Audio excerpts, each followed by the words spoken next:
Parent എന്ന് പറഞ്ഞാൽ അത് എന്താണെന്ന് ഒരു ഇൻസ്റ്റിറ്റ്യൂട്ടിൽ എടുത്ത് അല്ലെങ്കിൽ ഒരു കൺസൾട്ടന്റിനെ കണ്ട് നമ്മളൊരു അച്ഛനും അമ്മയും ആകുമ്പോൾ അമ്മ മാത്രമായിട്ട് ഒരിക്കലും അമ്മ കൈയടിച്ചാൽ ഒരിക്കലും കുഞ്ഞുണ്ടാവില്ല അല്ലേ? അച്ഛനും അമ്മയും കൂടെ ചേരുന്നതാണ്. അപ്പൊ നമ്മുടെ കുഞ്ഞ് എന്റെ അച്ഛന്റെ അമ്മയുടെയും കുഞ്ഞ്, അല്ലെങ്കിൽ അവൻ അച്ഛനും അമ്മയും പിതൃത്വം മാതൃത്വം മിക്സ് ചെയ്താണ് വരുന്നത്. അപ്പൊ ഇവര് രണ്ടുപേരും ആദ്യം ചെയ്യേണ്ടത്, അപ്പൊ ഒരു അമ്മയ്ക്ക് വേണ്ടി അല്ലെങ്കിൽ അച്ഛന് വേണ്ടി പ്രിപ്പയർ ആകുമ്പോൾ അവർ ചെയ്യേണ്ട ആദ്യത്തെ കാര്യം, അത് ഞാൻ ഉൾപ്പെടെയുള്ള പാരന്റിനോട് എനിക്ക് പറയാനുള്ളത്, തീർച്ചയായിട്ടും നിങ്ങൾ അതിനുള്ള ടീച്ചേഴ്സിനെ റെഡിയാക്കിയ സമൂഹം ചെയ്യേണ്ട ഒരു കാര്യം. അങ്ങനെയുള്ള ആൾക്കാരെ നമ്മൾ അവിടെ പോയി ശിക്ഷണം നേരിടണം. അതായത് മിനിമം ഒരു 3 മാസത്തെ ക്ലാസ് അല്ലെങ്കിൽ 5 മാസങ്ങളൊക്കെ കേൾക്കുമ്പോൾ നമ്മുടെ അച്ഛനമാർക്ക് ചിരി വരും ഇത് കേൾക്കുമ്പോൾ. പിന്നെ ഇതൊക്കെ പഠിച്ചിട്ടല്ലേ ഞങ്ങളൊക്കെ പാരന്റ്, അതല്ല, അത് വേണം. അതിന്റെ കുറവാണ് നമ്മളിലുള്ളത്. അതേ കുറവുകൾ തന്നെയാണ് നമ്മുടെ കുഞ്ഞുങ്ങളിലേക്കും ഇൻജെക്ട് ചെയ്യാൻ ശ്രമിക്കുന്നത്. നമ്മുടെ അച്ഛനും അമ്മയും കണ്ടുപിടിച്ചിരിക്കുന്ന അവരുടെ അപ്പൂപ്പന്മാരിൽ നിന്നും അമ്മൂമ്മമാരിൽ നിന്നും അത് തന്നെയാണ് അവർ തുടരുന്നത്. അതിനൊരു മാറ്റം വരണമെങ്കിൽ വ്യത്യസ്തമായിട്ട് ചിന്തിക്കുകയും വ്യത്യസ്തമായി താങ്കൾ ഈ പറഞ്ഞ പോലെ ശിക്ഷണം, പാരന്റിങ് എന്ന് പറഞ്ഞ് ശിക്ഷണം കൊടുത്തതിന് ശേഷം മാത്രം എങ്ങനെയാണ് ഒരു ചൈൽഡ്ഹുഡ് വാർത്തെടുക്കേണ്ടതെന്നും, എങ്ങനെ ഇപ്പൊ പറയുമ്പോൾ അടിക്കേണ്ടതിന് അടിക്കണം, ഒന്നേ ഉള്ളെങ്കിൽ ഒലക്കൊണ്ട് അടിക്കണം എന്നൊക്കെ പറയുമ്പോഴും അത് അടിക്കേണ്ടതിനൊരു പോയിന്റ് ഉണ്ട്, ഒരു നാക്കുണ്ട്, അല്ലെങ്കിൽ വഴക്ക് പറയുന്ന ഒരു നാക്കുണ്ടെന്ന് എനിക്ക് ഇപ്പോഴും പറഞ്ഞുകൂടാ. ആസ് എ പാരന്റ് എന്തെങ്കിലും ഞാൻ എൻ്റെ മോളോട് ഷൗട്ട് ചെയ്യുമ്പോൾ തൊട്ടടുത്ത നിമിഷം എനിക്ക് തോന്നും, ഇങ്ങനെയൊക്കെ ഷൗട്ട് ചെയ്ത് അവൾക്ക് വല്ലതും മനസ്സിലാവുമോ? അവൾ എന്തായിരിക്കും അവളുടെ മനസ്സിൽ? എൻ്റെ അമ്മ എന്നോട് ഷൗട്ട് ചെയ്തപ്പോൾ ഞാൻ അനുഭവിച്ച കുറെ മാനസിക സംഘർഷങ്ങളുണ്ട്. അപ്പോൾ അതായിരിക്കും എൻ്റെ മോളും അനുഭവിക്കുന്നത്. എനിക്ക് എന്താണ് ഇതൊന്നും മാറാൻ പറ്റാത്തത്? എന്തുകൊണ്ട് എൻ്റെ മോൾ എന്തോരം ഡിപ്രസ്ഡ് ആവുന്നുണ്ടാവും? അതെന്തുകൊണ്ട് എനിക്കപ്പോൾ ഞാൻ എന്നെ സ്വയം ശപിക്കും, ഞാൻ സ്വയം കേഴ്സ് ചെയ്യും. ഓ ഗോഡ്, എനിക്ക് സത്യത്തിൽ പേരന്റ് ആവണമെങ്കിൽ നമ്മൾ നല്ല രീതിയിൽ ഇങ്ങനെയൊക്കെ പഠിച്ച് നമ്മൾ ആ മനസ്സിനെ പാകപ്പെടുത്തിയതിനു ശേഷം മാത്രം ഒരു അമ്മയെ അല്ലെങ്കിൽ ഒരു കുഞ്ഞിനെ ചുമക്കാനുള്ള ആദ്യം മനസ്സിൽ നമ്മൾ ഗർഭപാത്രം ഉണ്ടാക്കുക ഞാൻ പറയുന്നത്. അതിനുശേഷം നമ്മൾ ശരീരത്തിലേക്ക് കൊണ്ടുവരിക. കാരണം അതുകൊണ്ടാണ് നമ്മുടെ കുഞ്ഞുങ്ങളെല്ലാം, ഇന്നത്തെ കുഞ്ഞുങ്ങൾ കണ്ടിട്ടില്ല എത്രമാത്രം ആക്രമണ വാസനയുള്ളവരാണ്. ഇപ്പം 3-ാം ക്ലാസ്സിലായാലും 4-ാം ക്ലാസ്സിലെ കുഞ്ഞുങ്ങളോട് നമ്മൾ ചോദിച്ചാൽ എന്താ കാര്യം? എനിക്ക് ഭയങ്കര വാശി, ദേഷ്യം, അല്ലെങ്കിൽ ഭയങ്കര പിടിവാശി, ഭയങ്കര അരഗൻസ് ഒക്കെയാണ് കുട്ടികൾക്ക്. നിസ്സാര കാര്യങ്ങൾക്ക് ഈ കുഞ്ഞുങ്ങൾ പിന്നെ പോയി മരിക്കുക, അല്ലെങ്കിൽ ഇപ്പൊ ആത്മഹത്യകൾ കൂടുന്നുണ്ട്. താങ്കൾ ശ്രദ്ധിച്ചിട്ടുണ്ടോ? പണ്ട് നമ്മൾ പരീക്ഷയ്ക്ക് തോറ്റതെന്ന് പറഞ്ഞു, ഇപ്പൊ അതൊന്നും അല്ല, ചുമ്മാ അങ്ങ് പോയി ചത്തേക്കോ. എന്തിനാ പ്രണയനൈരാശ്യങ്ങള്? എത്ര കുട്ടികൾ അമ്മ ചീത്ത പറഞ്ഞു, അച്ഛൻ ചീത്ത പറഞ്ഞു, ഫോൺ മേടിച്ചു കൊടുത്തില്ലെന്ന് പറഞ്ഞ് മരിച്ചു കളഞ്ഞു എന്നൊക്കെ പറയുന്ന കുട്ടികളോട് ദേഷ്യപ്പെടാൻ പറ്റാത്ത അവസ്ഥ. അല്ലെങ്കിൽ തിരിച്ചും അങ്ങനെ തന്നെ അച്ഛന്മാർക്കും അങ്ങോട്ട് അവരുടെ കാര്യങ്ങൾ കേൾക്കാനുള്ള മനസ്സ് ഇല്ലാത്തൊരു സംഭവം. എന്തെങ്കിലും ചോദിക്കാൻ കേസുകളാണ് സംഭവിക്കുന്നത്. ഒന്നുകിൽ ഒട്ടും താങ്ങാൻ പറ്റാതെ എന്തെങ്കിലും ചെറുത് ഏൽക്കുമ്പോഴേക്ക് പോയി മരിച്ചു കളയുക, അല്ലെങ്കിൽ നാട് വിട്ടുകളെ. എത്ര കുട്ടികളാണ് ഇപ്പൊ നമ്മള് വിട്ട് ആ ബാഗ് വിട്ട് ഓട്ടോയിൽ കയറി നാട് വിടാൻ ശ്രമിക്കുക. എത്ര കുട്ടികൾ പിടിച്ചോണ്ട് വന്ന് തിരിച്ച്. പിന്നെ ഉള്ളതെന്ന് പറഞ്ഞാൽ ഒരു വിലയില്ലാതെ എന്ന് പറഞ്ഞാൽ ഇതിൽ കൂടെ കളയാം. ഇപ്പൊ തന്നെ നമ്മൾ റിലേഷൻഷിപ്പിലാണെന്ന് വെക്കുക, നമ്മൾ തമ്മിൽ ഭയങ്കര പെട്ടെന്ന് തന്നെ കുട്ടികളെ ശ്രദ്ധിച്ചിട്ടുണ്ടോ? ഒരു 12-ാമത്തെ വയസ്സോട്ടെ, അല്ല 10, എനിക്കൊന്ന് 8-ാം ക്ലാസ് തൊട്ടേ കുഞ്ഞുങ്ങൾക്ക് പ്രേമബന്ധങ്ങൾ സ്റ്റാർട്ട് ചെയ്യുവാണ്. ഇതെല്ലാം 6 മാസം കാലാവധിയിലങ്ങ് അവസാനിക്കും. ഈ പ്രേമബന്ധങ്ങളെല്ലാം 6 മാസം കൂടി വന്നാൽ അത് കഴിഞ്ഞ് താണ്ടി പോകുന്നത് വളരെ അപൂർവമാണ്. അങ്ങനെ പോയി കഴിഞ്ഞാൽ കൂടുന്ന 2 വർഷം. അത് മാരേജിലേക്ക് എത്തുകയാണെങ്കിൽ ഒരു ലിവിങ് റിലേഷൻഷിപ്പിലേക്ക് എത്തുന്ന വലിയ പ്രശ്നങ്ങൾ. കാരണം ഇവർക്കത് താങ്ങാൻ പറ്റുന്നില്ല. ഏതെങ്കിലും ഒരാളുടെ ഒരു പ്രശ്നം ഇവർക്ക് താങ്ങാൻ പറ്റുന്ന ബ്രേക്കപ്പ്, അല്ലെങ്കിൽ നമ്മൾ തേപ്പ് എന്ന് ഇപ്പോഴത്തെ ഒരു ന്യൂജൻ ഭാഷയിൽ പറയുന്ന തേപ്പ് എന്ന് പറയുന്നത്. ഇപ്പൊ ഞാനും താനും തമ്മിൽ ഒരു റിലേഷൻഷിപ്പിലാണെങ്കിൽ നമ്മൾ തമ്മിൽ ആ ഒരു ഹണിമൂൺ പീരീഡ് ഒക്കെ കഴിഞ്ഞ് കഴിയുമ്പോഴത്തേക്ക് തനി സ്വഭാവം ഇറക്കി കഴിയുമ്പോഴത്തേക്ക് പപ്പി ഫേസ് കഴിയുമ്പോൾ തനി സ്വഭാവം ഇറക്കി കഴിയുമ്പോഴത്തേക്ക് ഇപ്പം ഞാൻ എപ്പോഴും ആലോചിക്കാറുണ്ട്, ഇത്രയും നമ്മൾക്ക് ഒരാൾ ഇപ്പൊ തന്നെ എനിക്ക് കാണുമ്പോൾ തോന്നുന്ന ആ ഒരു ബട്ടർഫ്ലൈ എഫക്ട് അല്ലെങ്കിൽ മഞ്ഞ് വീഴുന്ന എഫക്റ്റ് ഒക്കെ തന്റെ നേരെ കൈപൊക്കാൻ എനിക്ക് എങ്ങനെ പ്രേരിപ്പിക്കുന്നു എന്ന്. ഇപ്പോ തന്നെ ഞാൻ ഉപദ്രവിക്കുന്നു എന്തെങ്കിലും, താൻ ചിലപ്പോൾ ഇച്ചിരി സഹനമുള്ള ആളായിരിക്കും, ഞാൻ ചിലപ്പോൾ ഒരു ഷോർട്ട് ടേം ബേർഡായിരിക്കും. അതൊക്കെ ഓരോ വ്യക്തിത്വങ്ങളാണ്. പക്ഷെ തന്നെ ഞാൻ അവിടെ മനസ്സിലാക്കണം, അല്ലെങ്കിൽ എന്നെ തനിക്ക് മനസ്സിലാക്കാൻ പറ്റണം. താൻ ചെയ്യുന്നൊരു നന്മ അല്ലെങ്കിൽ താൻ ചെയ്യുന്നൊരു സഹനം എനിക്ക് മനസ്സിലാക്കുന്നിടത്തും അവിടെ താൻ കെയർ ചെയ്യുമ്പോഴാണ് ഞാൻ തന്നെ റിയൽ ആയിട്ട് ലവ് ചെയ്യുന്നത്, അതെനിക്ക് ഫീൽ ചെയ്യുന്നത്. പകരം അത് ഞാൻ നിന്നെ അടിച്ചേൽപ്പിക്കാൻ ശ്രമിക്കുകയാണ്. ഞാൻ അനുവിനെ അടിച്ചേൽപ്പിക്കാൻ ശ്രമിക്കുമ്പോൾ സ്വാഭാവികമായിട്ടും യു ആർ എഡ്യൂക്കേറ്റഡ്. കുറെ കഴിയുമ്പോൾ നീ അത് എക്സ്പ്ലോർഡ് ആവും. എനിക്ക് പറ്റത്തില്ല, തന്നെ ഒരു സൈക്കോയെ സഹിക്കാൻ പറ്റത്തില്ല എന്ന് പറഞ്ഞു. ഇതൊന്നും അതുങ്ങളൊന്നും സൈക്കോ ആയിട്ടല്ല. അവരുടെ ചൈൽഡ്ഹുഡിൽ നിന്ന് അവരുടെ അച്ഛൻ അവരുടെ അമ്മയോട് കാണിക്കുന്നത്, അവരുടെ അമ്മ അവരുടെ അച്ഛനോട് കാണിക്കുന്നതാണ് കുഞ്ഞുങ്ങൾ അത് പകർന്നാടി വയ്ക്കുന്നത്. എൻ്റെ അച്ഛനോട് അമ്മ ഇങ്ങനെയല്ലേ ബിഹേവ് ചെയ്യുന്നത്. ഇപ്പൊ സ്വാഭാവികമായിട്ടും നിന്നെ തന്നെ വെച്ചോണ്ട് ഞാൻ വേറൊരാളോട്ട് കമ്പനി അടിക്കുന്നു. അവന്റെ അമ്മ കാണിക്കുന്ന അതായിരിക്കും ചിലപ്പോൾ, അല്ലെങ്കിൽ അവളുടെ അച്ഛൻ കാണിക്കുന്നതായിരിക്കും. അവൾ ഇതുപോലെയാണ് നമ്മുടെ പാരന്റ്സ് എന്ത് ചെയ്യുന്നു അത് നമ്മൾ പകർന്നു കൊടുക്കുന്ന അവസ്ഥയിലേക്ക് എത്താണ്. ഞാൻ തന്നെ ശ്രദ്ധിച്ചിട്ടുണ്ട്. എന്റെ വീട്ടില് എന്റെ അമ്മ കുറച്ച് ഇങ്ങനെയും അച്ഛൻ ഇങ്ങനെയുമാണ്. അപ്പം ഞാനിങ്ങനെ ആലോചിക്കാറുണ്ട് എന്തുകൊണ്ടാണ് ഇങ്ങനെയെന്ന്. ഞാൻ എന്റെ ചേട്ടന്റെ അടുത്ത് ഇതിനെ കുറിച്ചൊക്കെ സംസാരിച്ച സമയത്ത് ഒരു തവണ ഏട്ടൻ പറഞ്ഞു, അച്ഛൻ അതായത് അച്ഛന്റെ അച്ഛൻ അച്ഛമ്മയും അവർ കല്യാണം കഴിച്ച സമയത്ത് അച്ഛൻ എങ്ങനെയായിരുന്നു, അവർക്ക് ഒരു 4 മക്കളുണ്ട്, അച്ഛനും അച്ഛമ്മയ്ക്കും കൂടെ 4 മക്കള് കൂട്ടുകുടുംബമൊക്കെ ആയിട്ട് ജീവിക്കുകയാണ്. അപ്പൊ അവിടെ അച്ഛൻ്റെ ഒരു സുപ്പീരിയർ പദവി എല്ലാവരും കൂടെ അങ്ങ് ചാർത്തി കൊടുത്തു. അച്ഛൻ അതിന് തക്കതായ ഹാർഡ് വർക്കിംഗ് ഒക്കെ ആയിരുന്നു. അപ്പൊ പുള്ളി അങ്ങനെ നിൽക്കുന്നു, ബാക്കി എല്ലാവരും അതിന്റെ താഴെ സബ്മിസീവായി നിൽക്കുന്നു. അപ്പൊ അച്ഛനും ബാക്കി 3 സഹോദരങ്ങളും അത് കണ്ട് വളർന്നു. അപ്പൊ അവരുടെ കൺസെപ്റ്റിൽ അതാണ് റൈറ്റ്. എന്താ പറയാ, ഒരു കപ്പിൾ ആണെങ്കിൽ അങ്ങനെയായിരിക്കണം, പാരന്റ്സ് ആണെങ്കിൽ അങ്ങനെയായിരിക്കണം. എന്നിട്ട് എന്താ പറയാ, അച്ഛൻ ആ ഒരു രീതിക്ക് അച്ഛൻ ഒരു സുപ്പീരിയർ ആയി, അമ്മ കുറച്ച് സബ്മിസീവായി, ഞങ്ങളെല്ലാരും എന്താ പറയാ അച്ഛനെ സുപ്പീരിയോറിറ്റി പൊസിഷൻ കൊടുത്ത് അങ്ങനെ പോവാണ്. അതിനെക്കൊണ്ട് ബുദ്ധിമുട്ടുണ്ടായി എന്നല്ല ഞാൻ പറയുന്നത്. പക്ഷെ അതല്ലല്ലോ അതിന്റെ ശരിയായ രീതി എന്ന് പറയുന്നത്. സബ്മിസീവ് ആവുമ്പോ അമ്മ സപ്രസ് ആവുകയാണ് അവിടെ. അതെ, അമ്മ സപ്രസ് ആവുകയാണ്. കാരണം ഞാൻ കണ്ടു വളരുന്നത്. അതെ, ഞാൻ കണ്ടു വളരുന്നത് അതാണ്. നമ്മൾ ഒന്നുകിലും നമുക്ക് അതിനനുസരിച്ച് സംസാരിക്കാനോ ഇടപഴകാനോ, അതല്ല ശരി ഇതാണ് ശരി എന്ന് കോൺവേഴ്സ് ചെയ്ത് ഒരു തീരുമാനത്തിൽ എത്താൻ പറ്റുന്ന സിബ്ലിങ്സോ ഫ്രണ്ട്സോ വെരി നെസസറി ആണ്. അതല്ലെങ്കിൽ നമ്മൾ അത് അത് അബ്സോർബ് ചെയ്യുന്നത്. എന്നിട്ട് നമ്മൾ അത് വീണ്ടും കൊണ്ടേ അവിടെ സ്പിറ്റ് ചെയ്ത് കൊടുക്കും. അത് അടുത്ത ആളെടുത്ത് അടുത്ത ആളുകളിലേക്ക് കൈമാറ്റം ചെയ്യും. ഇതാണ് നമ്മൾ സംസാരിച്ച രണ്ടാമത്തെ കേസ്. മറ്റൊരു കേസ് എന്താന്ന് പറഞ്ഞു കഴിഞ്ഞാൽ, വളരെ നാർസിസിസ്റ്റിക് ആയിട്ടുള്ള പാരന്റ്സ് ഉണ്ട്. നാർസിസിസം എന്ന് പറഞ്ഞു കഴിഞ്ഞു കഴിഞ്ഞാൽ എന്താ പറയാ, ഒരു വിത്തൗട്ട് എനി റീസൺ കുട്ടികളെ തല്ലുക, കുട്ടികൾ എന്നല്ല ആരെങ്കിലും തല്ലുക, അല്ലെങ്കിൽ അവരെ ഹാം ചെയ്യുക, അതല്ലെങ്കിൽ ഇമോഷണലി മാനിപ്പുലേറ്റ് ചെയ്യുക വല്ലാതെ.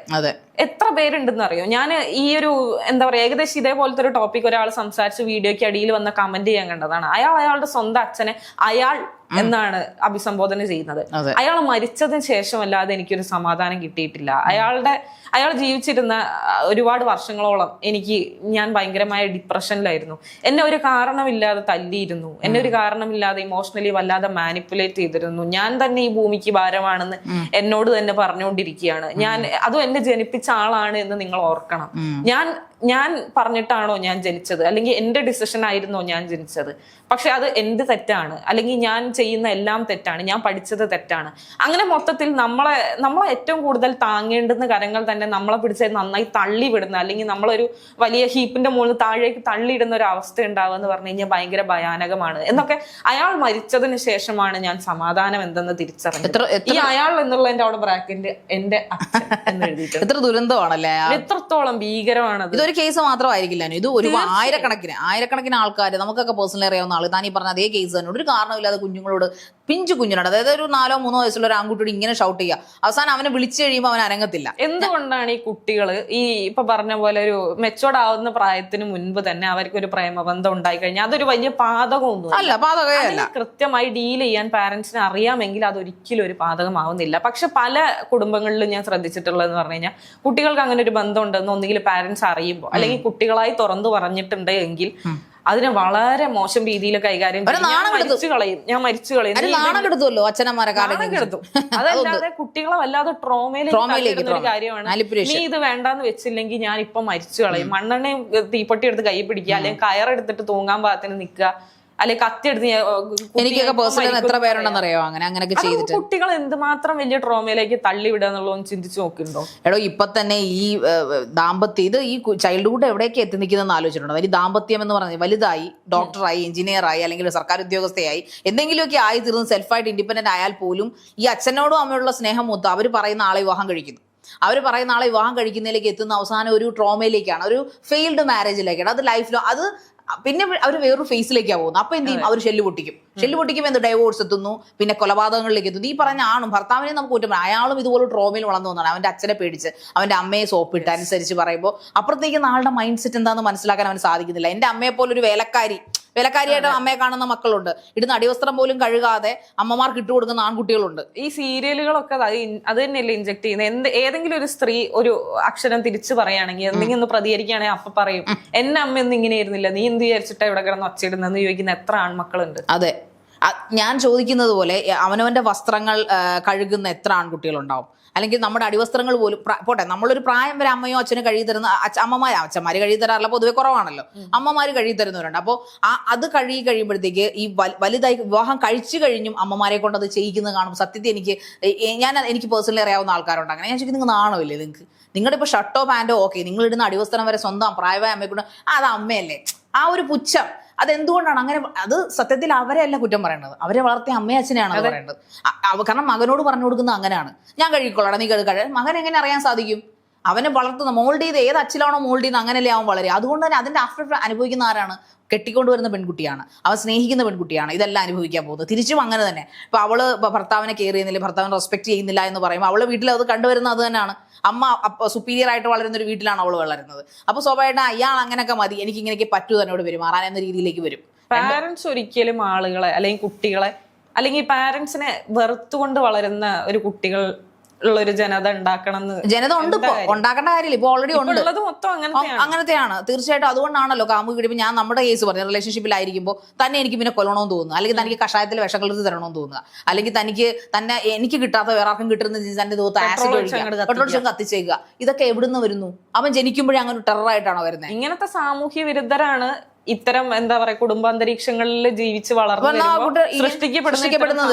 ആരും ഗുണ്ടകളായിട്ട് ജനിക്കുന്നില്ല, ആരും കള്ളന്മാരായിട്ട് ജനിക്കുന്നില്ല, ആരും പിന്നെ വളരെ അപൂർവ കേസുകളാണ് പണ്ട് നമ്മൾ സൈക്കോൾ എന്ന് വിളിച്ചിട്ടുണ്ട്. ഇന്ന് ഇങ്ങനെ നോക്കുകയാണെങ്കിൽ കേരളത്തിലുള്ള അല്ലെങ്കിൽ ഇന്ത്യയിലുള്ള എല്ലാവരും സൈക്കോളാവും. ഞാനൊരു എന്താ പറയാ പ്രോസ്റ്റിറ്റ്യൂട്ടായി മാറിയ ഒരാളുടെ ഒരു കഥ വായിച്ച സമയത്ത്, അവരുടെ ആത്മകഥയാണ് അവരെന്നെ എഴുതി, അത് വായിച്ച സമയത്ത് അതിനകത്ത് ഞാൻ വായിച്ച ഒരു സാധനമാണ്, എനിക്ക് എൻ്റെ വീട്ടിൽ എൻ്റെ പ്രശ്നങ്ങൾ തുറന്ന് സംസാരിക്കാൻ പറ്റിയിട്ടില്ല. ഞാൻ ആഗ്രഹിച്ച രീതിയിലുള്ള ഒരു പാമ്പറിങ് എനിക്ക് എൻ്റെ കുടുംബത്തിൽ നിന്ന് കിട്ടിയിട്ടില്ല. എനിക്കൊരു പ്രായപൂർത്തിയാവുന്ന ഒരു പ്രായം വരെ എന്നെ എന്താ പറയാ അവിടെ ഒരു മാടിനെ പോലെ പണിയെടുപ്പിച്ചു. അത് കഴിഞ്ഞ് എനിക്ക് പ്രായപൂർത്തിയാവുന്ന അന്നേ ദിവസം തന്നെ എന്നെ മറ്റൊരാളുടെ കൂടെ കെട്ടിച്ച് പറഞ്ഞയച്ചു, ഒരു ബാധ്യത ഒഴിവാക്കുന്ന പോലെ കെട്ടിച്ചയച്ചു. അവിടുന്ന് എനിക്ക് നേരിടേണ്ടി വന്നത് മറ്റു തരത്തിലുള്ള പീഡനാനുഭവങ്ങളായിരുന്നു. അയാളിൽ നിന്നും അയാളുടെ കുടുംബത്തിൽ നിന്നും എനിക്ക് കിട്ടിയത് ഭയങ്കര വലിയ എന്താ പറയാ ഉപദ്രവങ്ങളായിരുന്നു. അതിൻ്റെ അകത്ത് അവസാനം എനിക്ക് സ്നേഹം എന്താണെന്ന് തിരിച്ചറിയാൻ പറ്റാതെ ആയപ്പോ ആ സ്നേഹത്തിന് വേണ്ടി ആണ് അവസാനം അവർ ഈ ഒരു പ്രൊഫഷനിലേക്ക് എത്തിയത്. പണത്തിന് വേണ്ടിയിട്ടല്ല, സ്നേഹത്തിനും കെയറിങ്ങിനും വേണ്ടിയിട്ടാണ് എടുത്തത്. അപ്പൊ ആലോചിക്കും എത്രമാത്രം ഭീകരമായ രീതിയിലാണ് നമ്മുടെ കുട്ടികൾ വളരുന്നതെന്ന്. അപ്പൊ നമുക്ക് പറയാനുള്ളതെന്ന് വെച്ച് കഴിഞ്ഞാൽ ഈ പാരന്റിങ് പഠിക്കണം. പഠിക്കാതെ എനിക്ക് എൻ്റെ ഒറ്റ സജഷനേ ഉള്ളൂ ഈ ലോകത്തോട് ഈ സമൂഹത്തിനോട്, നിങ്ങൾ പാരന്റിങ് പഠിക്കണം. പഠിച്ചതിന് ശേഷം മാത്രം കുട്ടികളെ ഉണ്ടാക്കുക, അല്ലാതെ കുട്ടികളെ ഉണ്ടാക്കിയോണ്ട് നല്ല തന്തയും തള്ളയോ ആകാൻ പോകുന്നില്ല. അതുകൊണ്ട് നല്ല തന്തയും തള്ള എന്നുള്ള ലേബലിന് വേണ്ടിയിട്ടല്ല, നല്ല മക്കളാക്കി വളർത്തിയെടുക്കുക അവരെ, നല്ല സമൂഹത്തിലുള്ള മറ്റുള്ളവർക്ക് നല്ല പൗരന്മാരാകുക. അതായത് ഒരാളെ പേടിക്കാത്ത, അയാളോടൊരു സഹായം ചോദിച്ചാലോ അല്ലെങ്കിൽ കുഞ്ഞുങ്ങളെ പരസ്പരം അറ്റ്ലീസ്റ്റ് ഉപദ്രവിക്കുകയെങ്കിലും ചെയ്യാത്ത നല്ല മക്കളായിട്ട്, സമാധാനമുള്ള മക്കളായിട്ട് വളർത്തിയിട്ടുണ്ടെങ്കിൽ നമ്മൾ ആദ്യം നല്ല പാരന്റ് ആവുക, അതിനുള്ള കാര്യങ്ങൾ സമൂഹം ചെയ്യുക.